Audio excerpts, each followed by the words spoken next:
नमस्कार मित्रांनो, स्वागत आहे सर्वांचं कैलास गावडे ब्लॉग या यूट्यूब चॅनलमध्ये। तर पहा मित्रांनो, आज आपण या व्हिडिओच्या माध्यमातून उन्हाळा कांदा कसा स्टोअर्स करून ठेवायचा आहे, त्याची कशी साठवणूक करायची या संदर्भातली माहिती आपण या व्हिडिओच्या माध्यमातून देणार आहे। तर नक्की मित्रांनो व्हिडिओ शेवटपर्यंत पहा। नवीन असेल तर चॅनलला सबस्क्राईब करा, लाईक करा, वाटल्यास आपल्या मित्रमंडळींना शेअर करा। तर खूप छान अशी सुंदर माहिती या व्हिडिओच्या माध्यमातून आपल्याला मिळून जाईल। तर व्हिडिओ कुठे स्किप न करता शेवटपर्यंत पहा। तर मित्रांनो बघा, आपल्या समोर दिसते तुम्हाला ही आम्ही उन्हाळा कांद्यासाठी वखार बनवलेली आहे। आणि ही वखार तुम्हाला सांगतो, एका गाळ्यामध्ये जवळपास 50 ते 55 पिशी बसते। आणि मित्रांनो, एक गाळा बनवायला 11,000 रुपये खर्च आलेला आहे। आपण उक्तीच दिलेली आहे 11,000 रुपये गाळ्याने बनवायला। तर चला मित्रांनो, जवळपास आपले हे किती गाळे आहेत बघूया। तर जवळपास मित्रांनो हे 15-16 गाळे आहेत आणि 11,000 ते 12,000 रुपये गाळ्याने आपल्याला खर्च आलेला आहे। तर मित्रांनो, आपण टोटल सगळं याला लोखंड वापरलेलं आहे। कशा पद्धतीने चाळ केली बघा, सर्व लोखंडाची चाळ आहे। आणि मित्रांनो, वर सिमेंटी पत्रा टाकलेला आहे।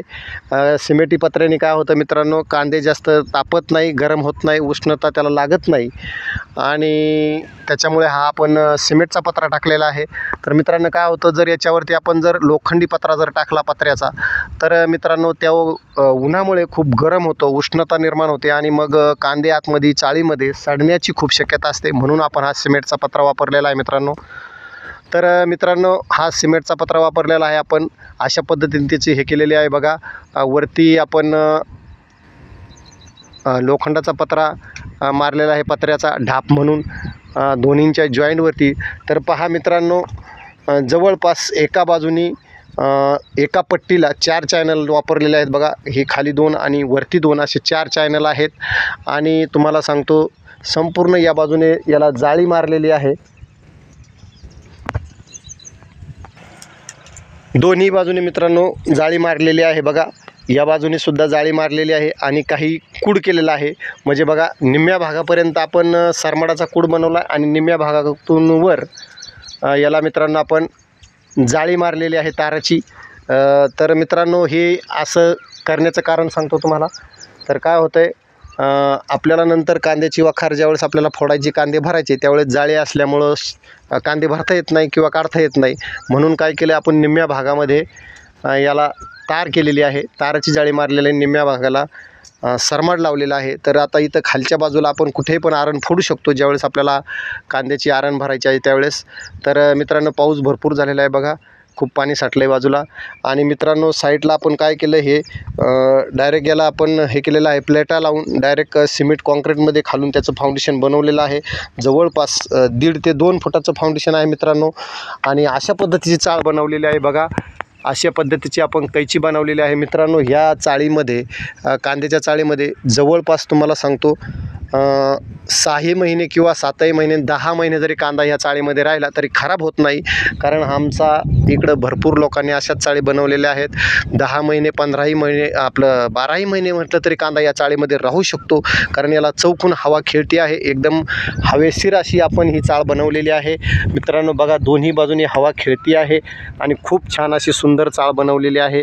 तर मित्रांनो, जवळपास 11,000 ते 12,000 रुपये चाळीला आपल्याला खर्च आलेला आहे एक गाळा बनवायला। तर जवळपास आपले 15-16 गाळे आहेत, बघू शकता। अशा पद्धतीची आपण आरण बनवलेले आहे।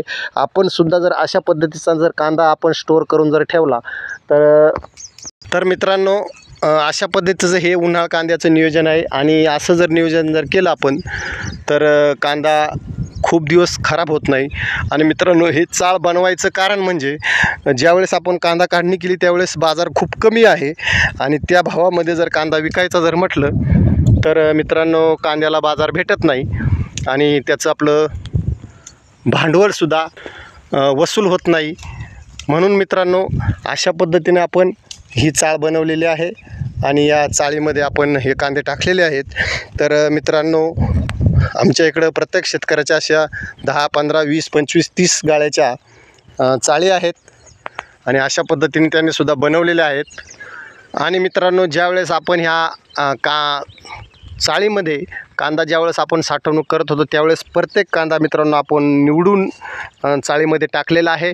जो खराब कांदा होता, ज्याला डाग लागलेला होता, ज्याला कुदळ वगैरे लागलेली होती, खराब झालेला होता, सडायला लागलेला होता, तो आपण टोटल पूर्ण बाजूला काढलेला आहे. आणि जो चांगला कांदा आहे तोच मित्रांनो आपण ह्या वखारीमध्ये टाकलेला आहे. तर बघा मित्रांनो, जवळपास खूप खर्च येतो असं बनवायला. पण काय होतं मित्रांनो, तर ज्यावेळेस आपण कांदा काढतो त्यावेळेस बाजारभाव नसल्यामुळे मित्रांनो एवढा खर्च करावा लागतो. तर खूप जवळपास तुम्ही जर विचार केला तर 12,000 रुपये गाळ्याने जर म्हटलं तर 15-16 गाळ्याचे बघा किती पैसे निघून गेलेले आहेत. त्यात तुम्हाला सांगतो मजुरांना 1,000 रुपये आपल्या 1,000 रुपये ट्रॉलीने आपण कांदा निवडून वखारीमध्ये टाकायला दिलेला होता. तर तो मित्रांनो शेतातून भरून आणायचा आणि इथं आणून खाली करायचा आणि निवडून वखारीत टाकायचा. असं 1,000 रुपये ट्रॉलीप्रमाणे आपण त्यांना कांदा भरायला दिलेला होता आपल्या वखारीमध्ये. तर मित्रांनो अशा प्रकारे खूप खर्च झालेला आहे. आणि मग असा एवढा खर्च करून कमी भावामध्ये माझा कांदा जर द्यायचं म्हटलं तर परवडत नाही मित्रांनो. लागवडीलासुद्धा खूप खर्च येतो आणि त्याच्यानंतर खतं बियाणं जर बारीक जर विचार केला तर खूप मोठा खर्च असतो. आणि हा खर्च ज्यावेळेस आपण कांदा काढतो त्यावेळेस निघत नाही, बाजार नसतो. त्यामुळे मित्रांनो ही वखार आणि उन्हाळ कांद्याची साठवणूक केलेली आहे. तर आपण सुद्धा जर उन्हाळ कांदा साठवणूक करत असेल तर अशा पद्धतीची चाळ आपण बनवा.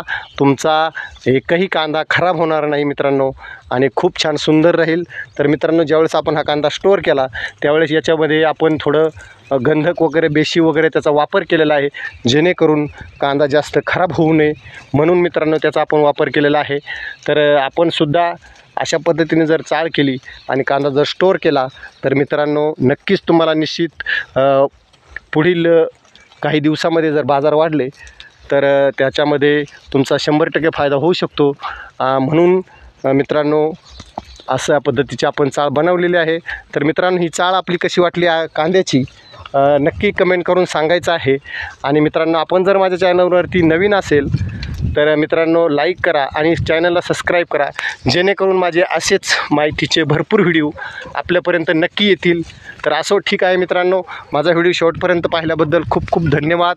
जय हिंद, जय महाराष्ट्र.